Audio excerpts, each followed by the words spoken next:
Assalamualaikum warahmatullahi wabarakatuh. Halo sahabat cerita kehidupan. Apa kabar kalian semua? Syukur alhamdulillah kita bisa berjumpa lagi di channel ini. Salawat dan salam selalu tetap tercurah kepada junjungan kita, Nabi besar Muhammad Shallallahu Alaihi Wasallam. Tidak lupa kami sampaikan salam sehat, salam sejahtera.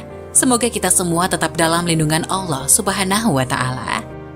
Seperti biasa, kita akan berbagi kisah dari yang unik, menarik, sampai bikin nangis. Semoga bermanfaat.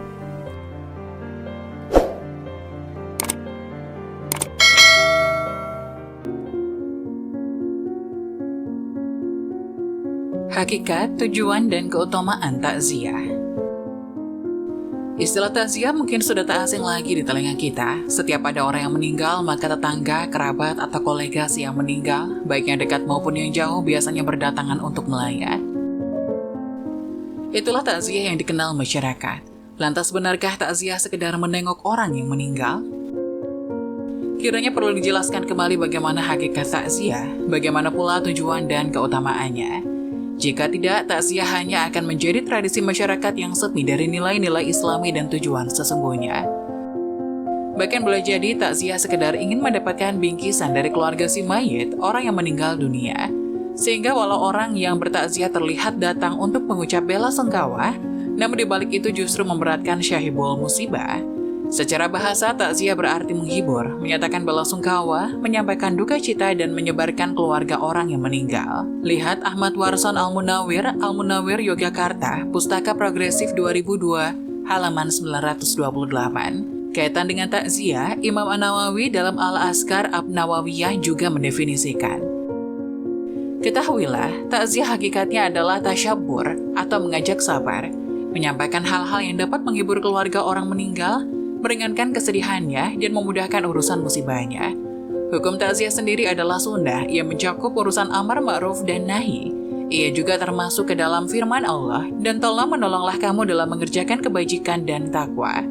Dan jangan tolong menolong dalam berbuat dosa dan pelanggaran. Quran Surat Al-Maidah, ayat 2. Ayat ini merupakan dalil paling kuat dalam urusan takziah. Dari definisi An-Nawawi tadi, dapat ditarik beberapa poin sekaligus tujuan dari takziah. Pertama, hukum takziah adalah sunnah alias dianjurkan. Hukum ini tentu harus dibedakan dengan mengurus jenazah yang hukumnya fardu kifayah. Artinya walau jenazah sudah ada yang mengurus, takziah tetap disunahkan. Dasarnya adalah saling menolong antara sesama muslim dan kebaikan dan ketakwaan, sebagaimana firman berikut. Tolong menolonglah kamu dalam mengerjakan kebajikan dan takwa, dan jangan tolong menolong dalam berbuat dosa dan pelanggaran. Quran Surat Al-Maidah ayat 2. Tolong menolong termasuk takziah juga didasari oleh hadis Rasulullah SAW. Sesungguhnya Allah akan menolong seorang hamba selama hamba tersebut menolong saudaranya. Hadis riwayat Abu Daud. Kedua, takziah bukan sekedar menengok atau melayat orang yang meninggal, melainkan juga mendorong keluarga yang ditinggalkan untuk bersabar, berteguh hati, dan menerima musibah kematian orang terdekatnya. Ketiga, takziah bertujuan untuk menghibur dan membesarkan hati keluarga si mayit. Keempat, takziah diharapkan mampu mengurangi kesedihan dan meringankan musibah keluarga yang ditinggalkan. Adapun cara mengurangi kesedihan dan meringankan musibah tentu bermacam-macam, mulai dari membantu mengurus jenazah, menyiapkan keperluannya, hingga memberikan bantuan materi. Sebab kebutuhan materi dalam pengurusan jenazah, terutama di zaman sekarang ini, tak lagi dapat dikesampingkan. Kelima, takziah juga mencakup amar ma'ruf dan nahi. Sementara amar ma'ruf nahi didasari oleh ayat, dan hendaklah di antara kalian ada segolongan umat yang menyuruh kepada kebajikan, menyuruh kepada yang ma'ruf, dan mencegah dari yang mungkar. Merekalah orang-orang yang beruntung. Quran Surat Ali Imran ayat 104. Atas dasar itu, takziah hendaknya tidak mengabaikan dua hal tersebut, sehingga perbuatan yang dianggap tidak pantas, bahkan mungkar, tak semestinya ada pada saat bertakziah. Keenam, takziah juga bertujuan untuk mendoakan dan memohon ampunan bagi si mayit. Sebagaimana diketahui, terdapat sejumlah riwayat yang memuat tentang doa-doa khusus bagi mayit, baik yang dibaca dalam sholat jenazah maupun di luar sholat jenazah. Contohnya seperti doa, Allahumma firlahu warhamhu. Adapun keutamaan bertakziah dapat kita lihat dalam beberapa hadis Rasulullah SAW. Antara lain hadis yang diriwayatkan Abdullah bin Mas'ud berikut. Siapa saja yang bertakziah kepada orang yang terkena musibah, maka dia akan mendapat pahala seperti orang yang mendapat musibah tersebut. Hadis riwayat At-Tirmizi dan Al-Baihaqi. Kata Abu Barzah, Rasulullah SAW juga bersabda, siapa saja yang bertakziah kepada orang yang kehilangan putranya, maka dia akan diberikan pakaian keagungan di surga. Hadis riwayat At-Tirmizi.